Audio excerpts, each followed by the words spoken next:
Bismillahirrahmanirrahim. Assalamualaikum warahmatullahi wabarakatuh. Waalaikumsalam warahmatullahi wabarakatuh. Apa kabar semuanya? Alhamdulillah. Sebelum mulai pembelajaran kita pada siang hari ini, alangkah baiknya kita berdoa dulu terlebih dahulu, dipimpin oleh KM-nya. Siapa KM-nya? Dipimpin dulu berdoa. Waalaikumsalam warahmatullahi wabarakatuh. Sebelum belajar, mari kita berdoa dahulu. Berdoa mulai.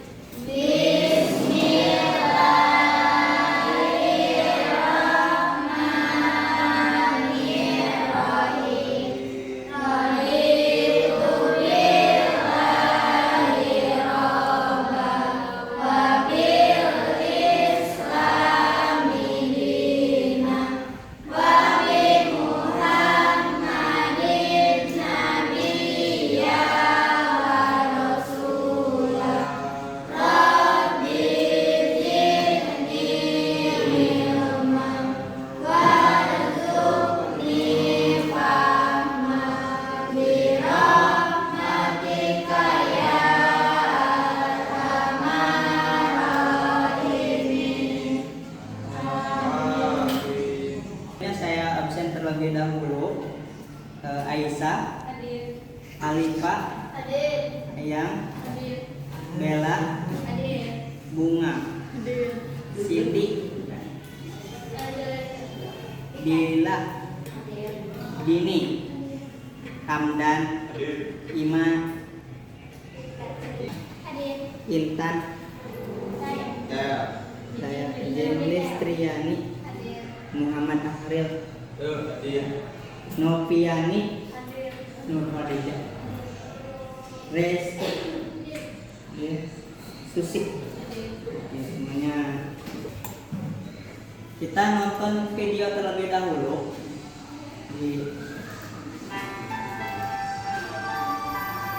Kita nonton dulu.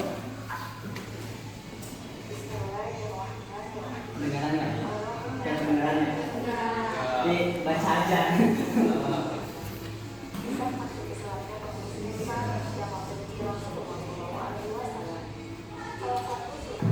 Dia memiliki kepercayaan yang tinggi. Setiap kali ada orang yang mendekatinya, dia selalu berpesan, "Jangan pernah kau dekati Muhammad, yaitu orang gila, pembohong dan imam sihir." Di sisi lain, Rasulullah Muhammad SAW gemar makanan. Tanpa bicara sepatah kata pun, beliau lantas duduk di sebelah pengemis Yahudi buta itu. Setelah meminta izin, Rasulullah SAW pun menyuapi pengemis tadi dengan penuh kasih sayang. Hal itu dilakukannya rutin bersama di malam sekarang di tengah para keluarga sahabat dan pengemis itu pada umumnya.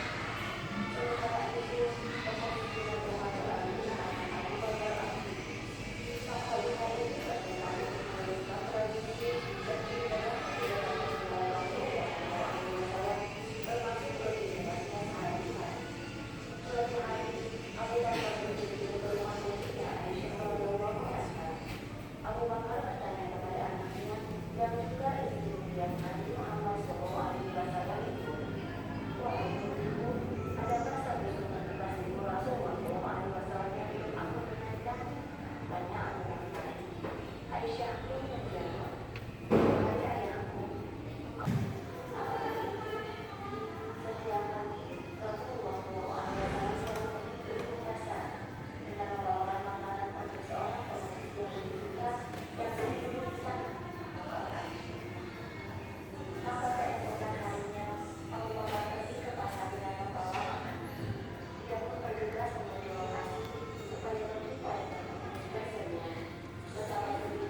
Nah, dari video tadi kira-kira pelajaran yang dapat kita ambil apa?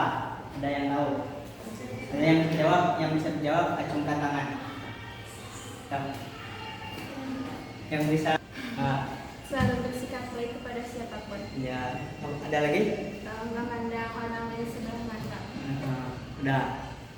Ada lagi yang mau jawab selain yang tadi? Acungkan tangan. Apa kira-kira?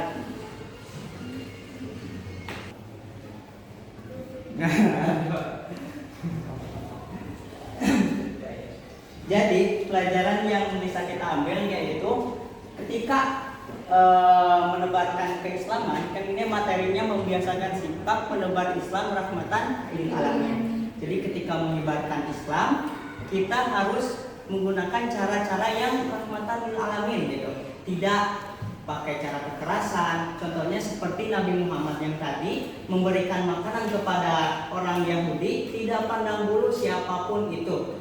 Bahkan dia sampai masuk Islam karena emang ikut ya, terharu dengan akhlak Nabi Muhammad gitu ya. Oke. Sebelumnya kan kita telah belajar tentang khutbah, kemudian dakwah, tabligh. Nah, apa sih hubungannya dengan hal tersebut? Jadi, ketika menyampaikan dakwah kita harus dengan cara-cara yang rahmatan lil alamin, tidak menggunakan kekerasan gitu. Nah, sekarang kita akan belajar tentang makna Islam rahmatan lil alamin, kemudian dalil nakwihnya, kemudian karakteristik dakwah Rasulullah, kemudian penerapan sikap rahmatan lil alamin di kehidupan kita. Jadi kita tuh harusnya sebagai manusia punya sikap rahmatan lil alamin. Kemudian ada bahaya sikap yang ekstrim. Kan ada ya yang dakwah dengan kekerasan gitu. Bahasanya yang keras, yang tidak boleh kita tiru. Nah, sekarang kita akan belajar tentang makna Islam rahmatan lil alamin. Apa sih makna Islam rahmatan lil alamin? Jadi, rahmat berarti kasih sayang. Kemudian ada kelembutan, karunia yang menunjukkan bahwa Islam itu hadir dengan misi cinta dan kasih sayang kepada seluruh makhluk. Jadi setiap makhluk itu harus mempunyai kasih sayang. Ke kucing kasih sayang, ke manusia kasih sayang. Tuh. Jangan tiba-tiba ada yang video viral, tahu gak video viral yang bapak-bapak lagi jalan malah nendang kucing? Nah, itu tidak boleh seperti itu. Nah, kemudian lil alamin berarti universal, mencakup semuanya. Jadi tidak hanya manusia dengan manusia saja, tapi manusia dengan hewan, manusia dengan tumbuh-tumbuhan, gitu. Ya. Kemudian kita gabungkan antara rahmatan lil alamin, kedua istilah tadi menjadi menunjukkan bahwa Islam itu membawa pesan kebaikan yang menyeluruh tanpa batasan hanya pada umat manusia saja. Tadi kan sudah dicontohkan kepada tumbuhan, jadi harus dilindungi lah, tidak tebang pohon sembarangan gitu. Lanjut. Islam rahmatan lil alamin adalah pelajaran yang membawa pesan kedamaian, kemakmuran dan keselamatan kepada seluruh makhluk ciptaan Allah. Kenapa Islam datang? Ada yang tahu? Kenapa Islam datang ke Arab? Ada yang bisa jawab nggak? Nah, karena salah satunya pada zaman dahulu orang Arab tuh tidak suka yang namanya perempuan. Nah, anak perempuan itu biasanya dikubur, dibuang. Nah, lalu Islam datang dengan ajaran yang rahmatan lil alamin. Jadi ajaran Islam itu menolak segala bentuk kekerasan. Kekerasan tadi apa? Yang mengubur anaknya gitu. Kemudian merusakan kebencian dan justru menampilkan wajah Islam itu yang ramah dan inklusif. Kemudian konsep ini menjadi landasan ajaran Nabi Muhammad, untuk menekankan pentingnya hidup dalam harmoni kasih sayang antara semua makhluk. Lanjut. Kemudian dalilnya Quran surat Al-Anbiya ayat 107. Ada yang lain? Kita buka dulu ya. Surat Al-Anbiya surat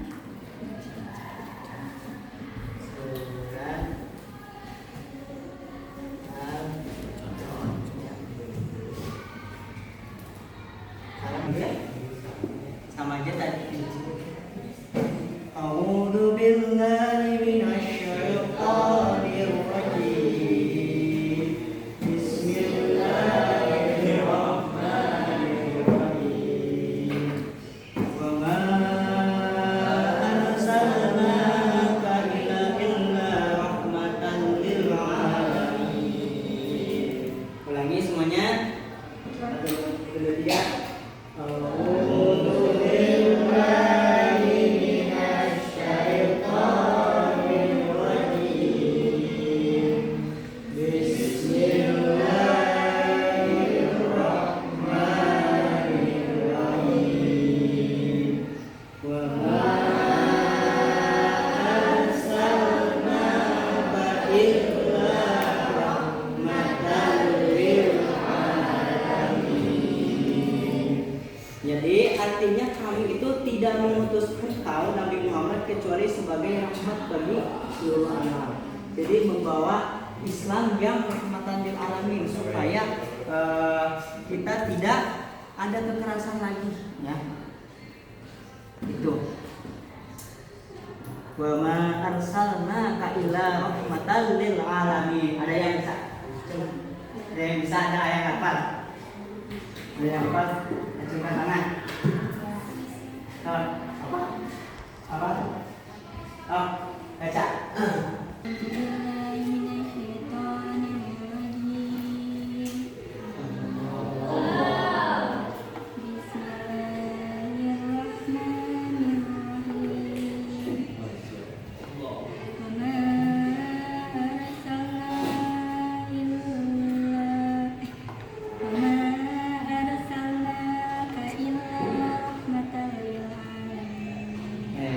Bagus. Tepuk tangan.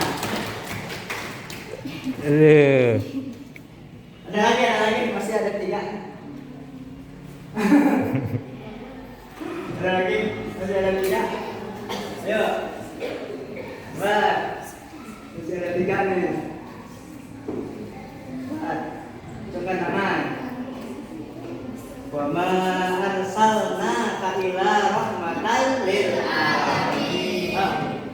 Angkat tangan. Wa ma arsalnaka illa rahmatan lil alamin. Angkat tangan. Gampang ini. Wa ma arsalnaka illa rahmatan lil alamin. Ada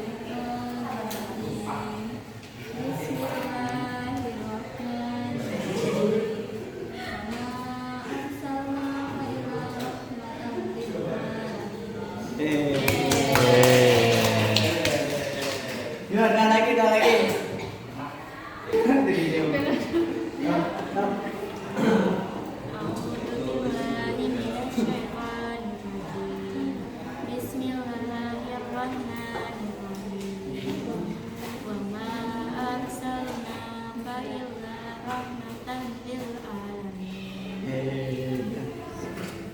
Ada lagi.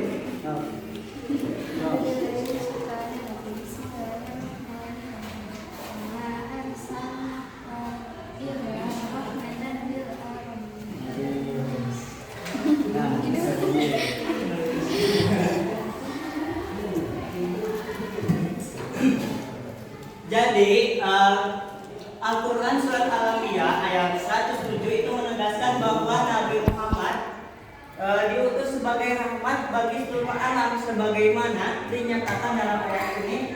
Ya, rahmat yang dimaksud itu mencakup cakupannya manusia, hewan, tumbuhan, lingkungannya secara keseluruhan.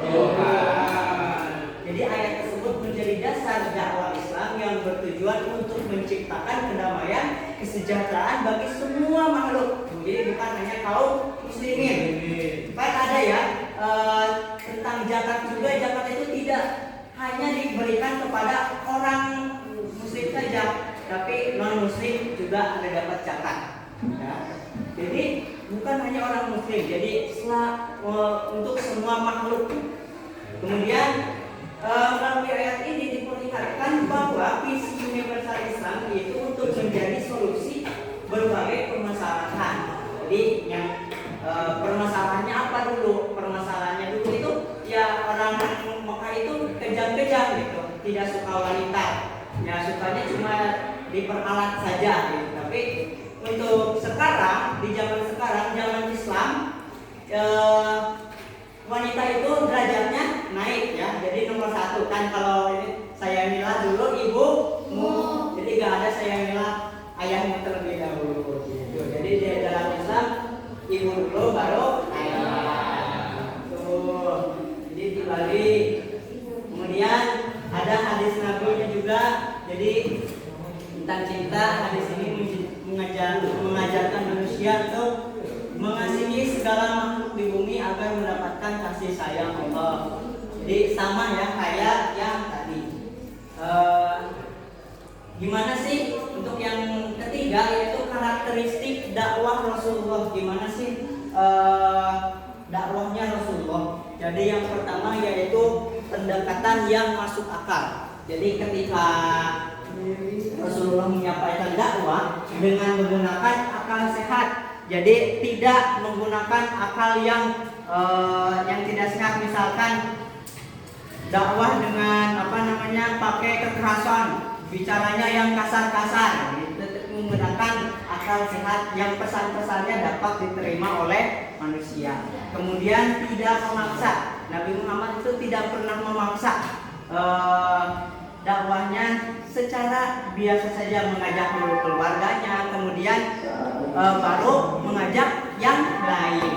Kemudian konteksnya keajaiban, jadi mukjizat Rasulullah disesuaikan dengan konteks sosial dan budaya masyarakat pada saat itu. Jadi masyarakat pada saat itu ya tadi gitu, kelemahannya yang tadi. Kemudian menggunakan kecerdasan, adaptasi komunikasinya seperti bicara raja-raja dengan bahasa yang diplomasi. Kemudian kepada rakyat biasa ya rakyat biasa bahasanya gitu. Kemudian penyampaian hikmah, dakwahnya selalu mengandung hikmah, jadi membuat tergerak, menerima hati yang terbuka. Yang tadi dakwah dengan ini ya, yang tadi yang di video itu kan menggunakan dakwah perilaku gitu. Jadi tergerak hatinya si Yahudi tadi gitu. Kemudian Nabi sangat cerdas dalam memahami kebutuhan dan karakter audiens sehingga dakwahnya relevan dan menyentuh hati. Kemudian keseimbangan.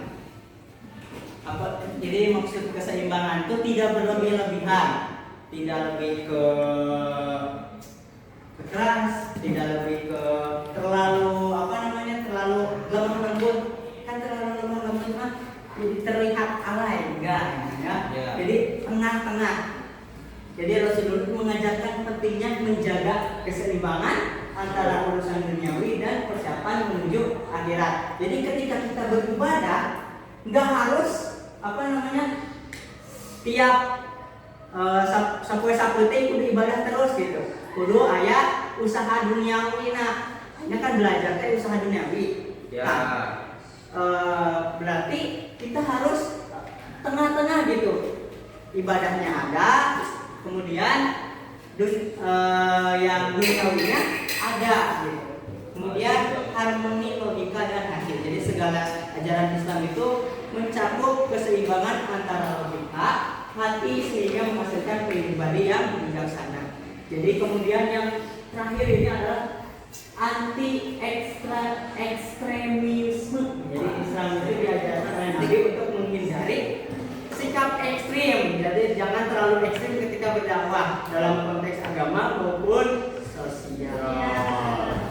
Kemudian selanjutnya kemudian lanjut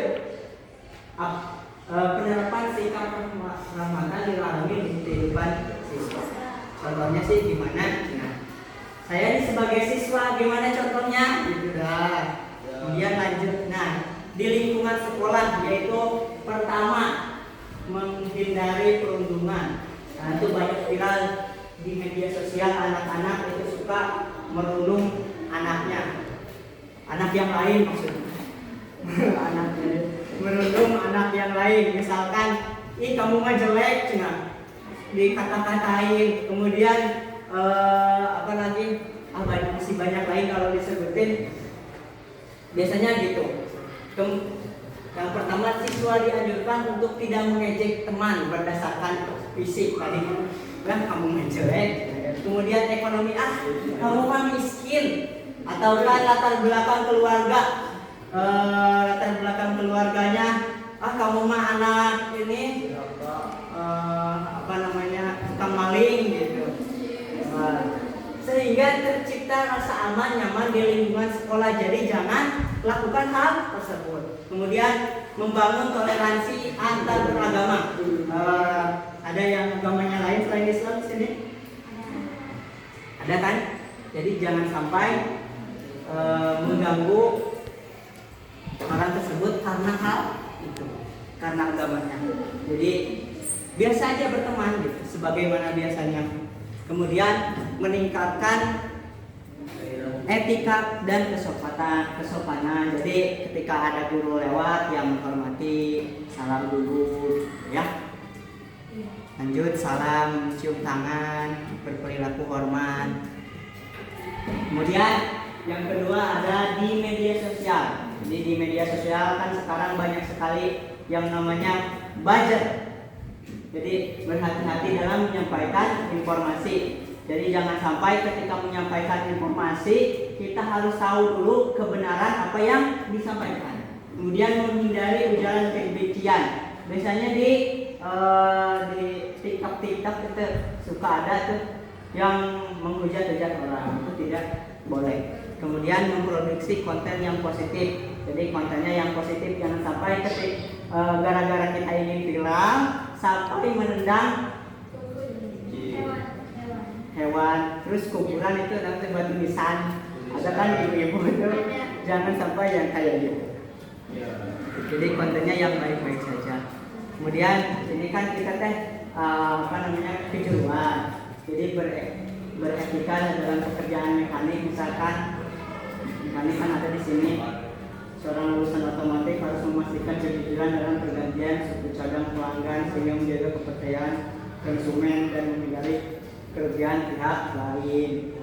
Kemudian kalau BKP membuat desain yang etis dalam dunia bisnis, itu menerapkan nilai kejujuran. Jadi kalau kamu berjualan ya jujur. Siswa menghindari tindakan manipulatif. Jadi menaikkan harga atau menurunkan harga yang tidak semestinya. Memberikan informasi keliru tentang produk atau layanan yang ditawarkan. Kemudian yang terakhir ini bahaya sikap ekstrim radikalisme. Kenapa sih sikap ekstrim radikalisme itu tidak boleh? Jadi yang pertama, sikap ekstrim itu dapat memicu perpecahan di masyarakat. Biasanya kan ada kubu ini, kubu ustaz ini, kubu ustaz ini, ya. Itu tidak boleh ya. Kita harus sikap ekstremis dapat memicu perpecahan di masyarakat dan melemahkan ukhuwah wataniyah karena menanamkan rasa curiga antar kelompok. Jadi jangan sampai kita tidak gitu sampai memicu perpecahan hal tersebut gitu. Kemudian radikalisme itu sering menolak keberagaman yang menjadi kekuatan bangsa. Kita kan bangsa Indonesia itu terlahir dengan keberagaman. Jadi ayah suku Sunda, di Jawa suku Sunda, yang di Jawa gitu kan. Itu harus saling menghormati gitu. Kemudian ketidakseimbangan dalam memahami agama ini akan mengabaikan prinsip toleransi sehingga melemahkan kerjasama antar elemen bangsa. Oke, gitu. Terima kasih. Untuk selanjutnya ini ada lembar kerja 1, 2, 3. Bikin 3 kelompok diisi ya. Ya. Juga sesuai meja aja. Di ini diisi namanya. Ini diisi ya. Asli ini asli, udah asli. Udah asli. Cocok, satu dua. Ini kartu diskusinya. Nomor 2. Satu lagi. Nah, satu lagi.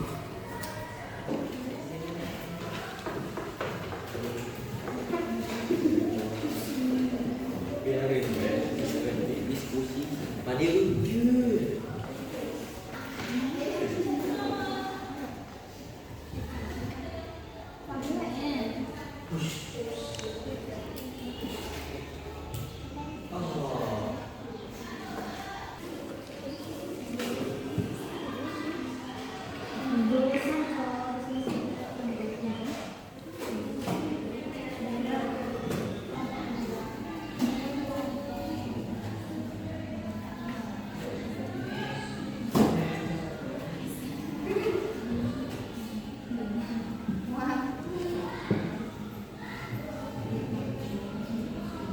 Tiga. Oke, dikumpulkan kalau sudah selesai.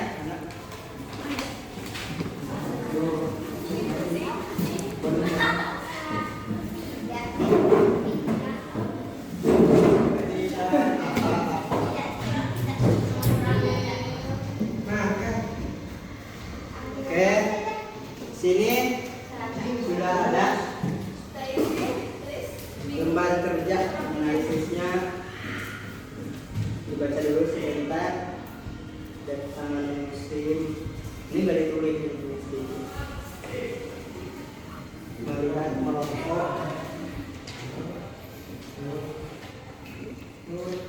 Untuk jawabannya semuanya bagus-bagus, luar biasa. Tepuk tangan.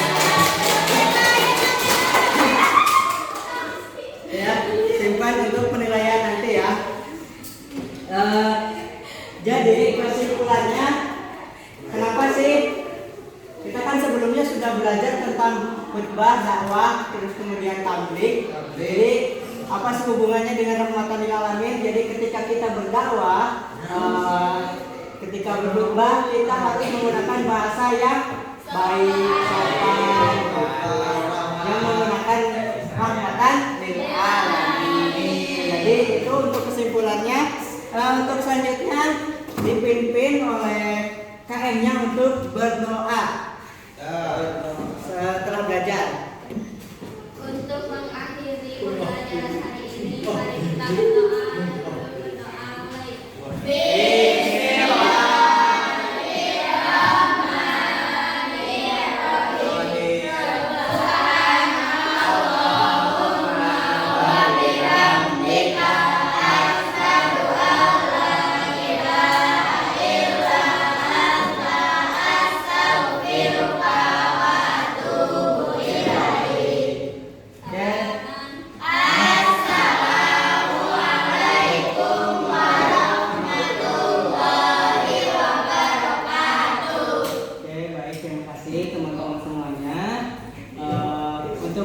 Minggu depan pembelajarannya mungkin dilanjutkan oleh Ibu Sofi kembali dengan materi di bab baru ya. Ya, terima kasih semuanya. Assalamualaikum warahmatullahi wabarakatuh. Waalaikumsalam.